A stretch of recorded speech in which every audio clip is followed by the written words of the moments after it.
Hi అండి మీ అందరికీ. మేమైతే ఇగో మా శనగ చేను ఇది యాసంగి శనగ చేను అనమాట. వానకాలం పెసర్లు జల్లినాము. పెసర్లు ఏమంతగా ఆశించినంత పండలేదు. చూపించిన కూడా నేను మీకు ప్రతి వీడియోలో కూడా. ఇంకా ఆడాడ మిషన్ కూస్తుంటే పడ్డప్పుడు ఒక పెసర చేనులు కూడా మొలిచినాయి. శనగ చేనుల యాసంగి అనమాట. 20 రోజులల్లా అవుతుంది. దూస్తాము. ఈ పొలం కూడా నాటు పెడతాము 20 రోజులల్లా. ఇప్పుడు ఇట్లుందిగా మడికట్లు. 20 రోజులల్లో నాటు పెడతాము. మొన్న నారు జల్లినమన్నాం కదా, యాసంగి నారుకు వెదజల్లినమన్నాం కదా, కావేరి చింట్లు చూపిస్తా నారు ఎట్లుందో చూడండి. నారు కరిగట్టు చేసిన వీడియో కూడా చూపించిన. కావేరి చింట్లు అండి. ఇది పోసి వారం రోజులు దాటింది. అప్పుడే నారైతే ఈ విధంగా ఉంది. ఇప్పుడు మళ్ళీ నారైతే ఎక్కువ తక్కువ పోసుకోవాలి. ఇంకా బంకొడ్లు నారు కూడా జల్లుతుండు మా సారు, చూపిస్తా. మా రైతు జల్లుతుండు బంకొడ్ల నారు.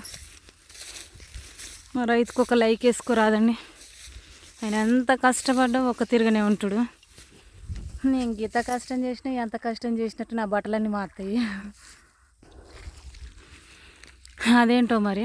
ఇంకో బంకొడ్ల నారు ఈ మడికి, అవతల పై మడికి, తాడుబొత్త మడికి, వేప చెట్టు మడికి, ఈ మడికి ఇందాక అక్కడ చూపించిన కదా ఫ్రెండ్స్, అది నుంచి ఇడికి మోసుకురావడానికి ఇబ్బంది అవుతుందని ఈయన్నే జల్లుతున్నాం ఈసారి. ఇంకో బత్తొడ్లు 25 కేజీలు. యాసంగి నారు ఎక్కువ తక్కువ ఉండాలి. తక్కువ పడితే ఎవరు ఇయ్యరు. అంత కాకపోతే ఎక్కువ మిగిలితే అమ్ముకోవచ్చు.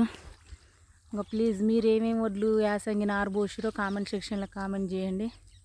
నేను ఇప్పుడు బావి దగ్గర నుంచి ఇక్కడ నడుచుకుంటూ వస్తారు, నాకు ఆయాసం వస్తుంది.